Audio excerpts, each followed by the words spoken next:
পার্কের ভেতর থেকে হেঁটে যাচ্ছিলাম, তো এই জিনিসটা দেখে খুবই ভালো লাগলো। ক্যামেরা মিউনিসিপ্যালের পোশাক পরা এই মহিলা পার্কের প্রতিটা বেঞ্চ ধুয়ে মুছে জীবাণুমুক্ত করছে মেডিসিন দিয়ে। বাংলাদেশ হলে কি হতো, যা খুশি তাই হয়ে যাক, দেখার মানুষ নেই। তো এখানে এসে ছোট বাচ্চা সহ বড়রা ইচ্ছা মতন বসতে পারবে। কেউ কেউ এসে শুয়েও থাকে।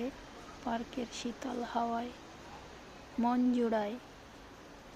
যেমনটা সবুজ তেমনটা সুন্দর। এখানে বাচ্চাদের অনেকগুলো রাইড ছিল, সুন্দর সুন্দর রাইড, দোলনা, তারপরে ঘোড়ার মতন ওগুলো।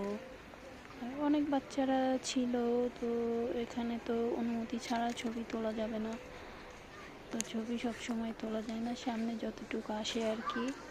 ভিডিওটা যদি ভালো লেগে থাকে তাহলে লাইক কমেন্ট করে সাথে থাকবেন।